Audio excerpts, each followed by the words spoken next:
মাত্র 5টা প্রশ্ন। কালকে পরীক্ষা, চিন্তা করছো? কোনো চিন্তা করতে হবে না, মাত্র 5টা প্রশ্ন পড়ে যাও। 5টা প্রশ্ন পড়ে গেলেই A to Z প্রশ্ন কমন।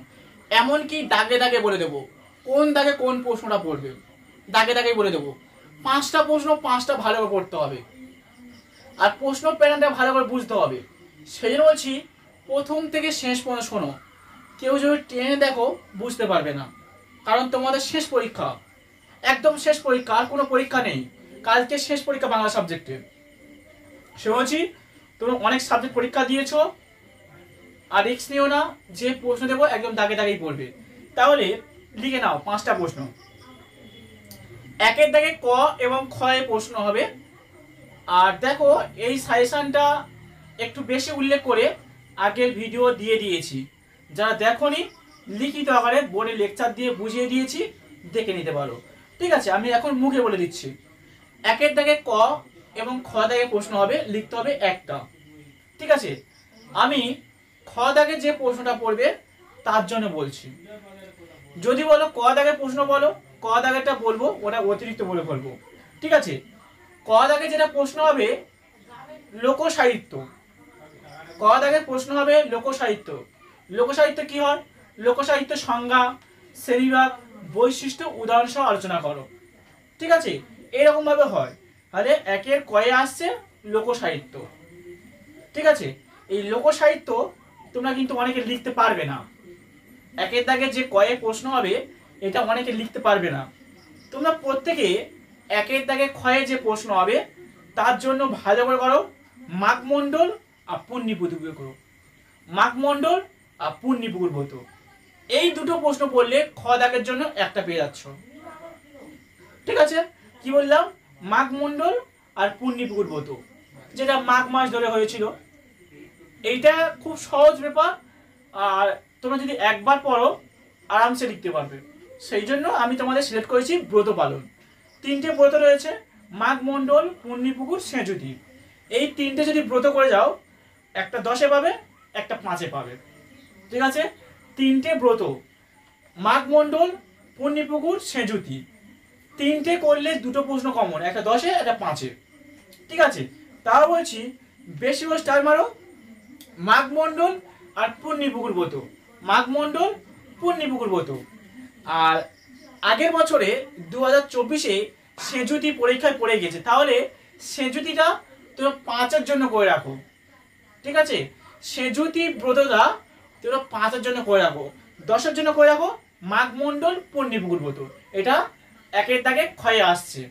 ঠিক আছে, আর সেঁজুতি যেটা আছে হয় 7-এর দাগে দেবে, নাহলে 4 দাগে দেবে। ঠিক আছে, ভালো করে শোনো, সেঁজুতি যেটা ব্রত আছে হয় 7-এর দাগে টিকা দেবে, নাহলে 4-এর দাগে ক এবং খর মধ্যে দিতে পারে। ভালো করে বোঝো কিন্তু। তাহলে মাঘমণ্ডল, পুণ্যিপুকুর, সেঁজুতি, 3টে ব্রত ভালো করতে হচ্ছে। আর টাইপ মোটিভ ইন্ডেক্স এটা বিভিন্নভাবে ঘুরিয়ে পেঁচিয়ে দিয়ে থাকে প্রত্যেক বছর, এটা 5-এর জন্য করতে হবে। ঠিক আছে, অতিরিক্তভাবে করে রাখতে পারো। এবার দেখো 2 দাগ, তাহলে 3টে প্রশ্ন বললাম কি? মাঘমণ্ডল, পুণ্যিপুকুর, সেঁজুতি। 2 দাগে প্রশ্ন হবে ক এবং খ। ভালো শোনো, 2 দাগে প্রশ্ন হবে ক এবং খ। ক দাগে যেটা প্রশ্ন হবে সেটা আমি তোমাদের বলবো না, খ দাগে যে প্রশ্নটা হবে সেইটা ভালো করে করো। কি করবে? খ দাগে যে প্রশ্ন হবে লোক ছড়া। এবছরে লোক ছড়া পরীক্ষায় পড়বেই, কালকে পরীক্ষায় পড়বে। এবার লোক ছড়া থেকে কি প্রশ্ন হবে? লোক ছড়ার যেটা প্রশ্ন হবে, লোক ছড়ার রবীন্দ্রনাথ ঠাকুরের ভূমিকা। লোক ছড়ার রবীন্দ্রনাথ ঠাকুরের ভূমিকা, না হলে দিতে পারে লোক ছড়ার পাঠ্যান্তরের কারণ, না হলে লোক ছড়ার বৈশিষ্ট্য, শ্রেণীবিভাগ আর সমাজ জীবন। এবছরে লোক ছড়া এবছরে পরীক্ষায় পড়বেই। এবার লোক ছড়া থেকে বিভিন্ন ভাগ বিভাগ হয়ে থাকে, কি? রবীন্দ্রনাথ ঠাকুরের ভূমিকা, নাহলে পাঠ্যান্তরের কারণ, নাহলে সমাজ জীবন। সমাজ জীবনটা এবছর পরীক্ষায় পড়ে বলতে পারো, সমাজ জীবন নাহলে রবীন্দ্রনাথ। সাথে পাঠ্যান্তরের কারণ, বৈশিষ্ট্য, শ্রেণীবিভাগ করতেই হবে। আর যারা ক দাগে যে প্রশ্ন হবে সেটা যদি করতে চাও তাহলে তোমরা করতে পারো রাইবেশ, গম্ভীরা, হ্যাঁ, এগুলো করতে পারো খ দাগের জন্য। আমি তাও বলছি অত করতে হবে না, শুধু ছড়া ভালো করো, লোক ছড়া ভালো করো। এবার লোক ছড়া বললাম যে রবীন্দ্রনাথ ঠাকুরের ভূমিকা, পাঠ্যান্তরের কারণ, বৈশিষ্ট্য, শ্রেণীবিভাগ আর সমাজ জীবন, এগুলো করলেই হয়ে যাবে। তাহলে একটা প্রশ্ন বললাম। তাহলে লোকছড়া, এবার লোকছড়ার ভাগগুলো আমি বললাম। রবীন্দ্রনাথ ঠাকুরের ভূমিকা, পাঠ্যান্তরের কারণ, বৈশিষ্ট্য, শ্রেণীবিভাগ আর সমাজ জীবন থাকে। তাহলে এবছর জন্য একটাই করছো লোকছড়া। আর 2 নম্বর যদি স্টেপ করতে চাও তাহলে রাইবেশ, গম্ভীরা ভালো করতে হবে, ঠিক আছে। আর ধাঁধা থেকে আগের বছর পরীক্ষায় পড়ে গেছে 10-এ, ধাঁধা থেকে প্রশ্ন আর হবে না, ধাঁধা থেকে 5 নম্বরে প্রশ্ন হতে পারে, ঠিক আছে। ধাঁধা থেকে 5 নম্বরে প্রশ্ন হতে পারে, অত রিস্ক নেবে না। তাহলে এইগুলো লোকছড়া ভালো করছো। এবার 3 নম্বর মডিউলে তোমাদের কয়ে প্রশ্ন হবে আর খ দাগে প্রশ্ন হবে।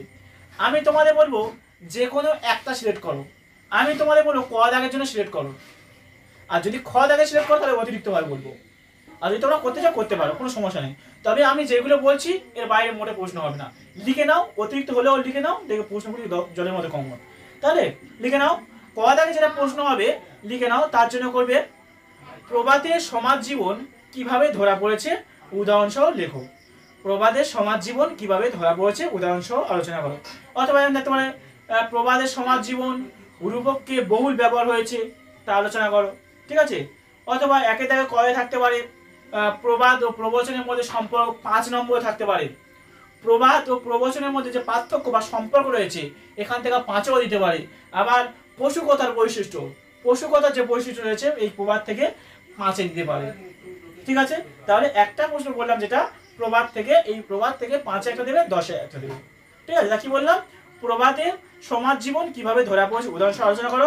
না হলে এরকম থাকতে পারে প্রবাদের সমাজ জীবন রূপ বহুল ব্যবহার হয়েছে, ব্যবহার আলোচনা করো, ঠিক আছে। প্রবাদ থেকে 5 নম্বরে প্রশ্ন হয় পশুকথার বৈশিষ্ট্য, প্রবাদ ও প্রবচনের মধ্যে বৈশিষ্ট্য, এইগুলো থাকতে পারে বা পার্থক্য, ঠিক আছে। এবার খ দাগে যে প্রশ্ন হবে তোমরা যদি সেটা করতে চাও তাহলে করবে ভাউয়ারি, ভাটিয়ালি। খ দাগে যে প্রশ্ন হবে তার জন্য করো ভাউয়ারি, ভাটিয়ালি। আর 5 নম্বর এখান থেকে প্রশ্ন হয় তার জন্য করবে ঝুমুর, টুসু, ভাদু। এইটা তোমাদের যেহেতু কালকের পরীক্ষা রয়েছে বাংলা লোক এবং লোক সংস্কৃতি, লোক এবং লোক সংস্কৃতি, এই পেপারে উঠে তোমাদের যে পেপারের নাম হলো DSE B2, এই লোক এবং লোক সংস্কৃতি পেপারে 5টা প্রশ্ন যেটা বললাম, আরেকবার বলছি 5টা প্রশ্ন স্টার মারো। আর যেগুলো পর্ব বললাম ভালো করে করতে হবে, ঠিক আছে। 5টা প্রশ্ন কি বললাম, মাঘ মনের ব্রত, পূর্ণিপুকুর, সেঁজুতি আর লোকছড়া, প্রবাদ থেকে, এগুলো ভালো করে করতে হয় 5টা। আর পরপর যে সিরিয়াল হিসেবে বললাম ওই সিরিয়ালগুলো যদি ভালো করে পড়ো, আমি চ্যালেঞ্জ করে বলছি 65 প্রশ্ন কমন, 65 কমন, বাইরে কোনো প্রশ্ন পাওয়া লাগবে না। এবারে 1 নম্বরে প্রশ্ন, 1 নম্বরে প্রশ্নের জন্য তোমরা কি করবে, অনেকে চিন্তা করো যে 1 নম্বরে প্রশ্ন কি করব। হ্যাঁ, কারণ তোমাদের 1 নম্বরে যে প্রশ্ন পড়ে বেশিরভাগ তোমাদের পাস করার উপর ডিপেন্ড করে 1 নম্বরে প্রশ্ন, তাই তো। তাহলে তোমরা কি করো, বা এই যে প্রশ্নগুলি দিলাম না একবার রিডিং করো, দেখো প্রশ্ন কমন, একবার করে রিডিং করো। যেমন একটা এক্সাম্পল দিচ্ছি, দেখো মাঘ মণ্ডল ব্রত কোন মাসে হতো, কোন ব্রতকে মেয়াদি ব্রত বলা হয়, ঠিক আছে। কোন ব্রত কৃষি দেবতা পূর্ণ করার জন্য বা খুশি করার জন্য ব্রত পালন করা হতো, ঠিক আছে। এরকম ভাবে প্রশ্ন হয়, লাইন তুলেই প্রশ্ন হয়। যদি তোমরা এইভাবে করতে যাও ভালো, আর না হলে বিগত 3 বছরের বা 4 বছরের প্রশ্নগুলো যদি দেখে যাও দেখবে 2021 সাল থেকে 2021, 22, 23, 24 এই 3টে সালের প্রশ্ন ইউটিউবে পাওয়া যাচ্ছে, বিভিন্ন ইউটিউবাররা দিয়ে দিয়েছে, আবার গুগলেও পাবে। তাহলে 21, 22, 23, 24 এই সালের প্রশ্নগুলো দেখো। তোমাদের রয়েছে DSE B2 পেপারে। আর অনার্সদের দেখো, অনার্সদের যে পরীক্ষাটা হয়ে গেল কালকে, এই কদিন আগে পরীক্ষা হয়ে গেছে, ওই প্রশ্নটা দেখো, অবশ্যই দেখতে হবে। অনার্সদের যে পরীক্ষাটা হয়ে গেছে না ওই প্রশ্নটা আবার কিছু কপি দিতে পারে। অনার্সদের প্রশ্ন দেখো, 25-এ পরীক্ষা হয়ে গেছে অনার্সদের। অনার্সদের পেপারের নাম কি না DSE B4। অনার্সদের যে পেপারটা পরীক্ষা হয়ে গেছে লোক বা লোক সংস্কৃতি, তোমাদের পেপার একই, 25-এ প্রশ্ন দেখে নাও DSE B4। তাহলে ওই 25 সালে 15 দেখছো, আর ওখানেও 2021, 22, 23, 24 আর 25 এটা দেখো, পুরো 15 নম্বর A to Z প্রশ্ন কমন, ঠিক আছে। সালের প্রশ্ন যদি দেখে যাও, আমি তাও বলছি সালের প্রশ্ন না দেখে গেলেই বড় প্রশ্ন যেগুলো বললাম এগুলো রিডিং করলেই সমস্ত প্রশ্ন কমন এবং বানিয়ে লিখতে পারবে, এটা আমি আশা রাখছি এবং এটা আমি আশাবাদী। বোঝা গেল? তো বেশি বড় করবো না, এই পর্যন্ত শেষ করবো, যেহেতু কালকে পরীক্ষা।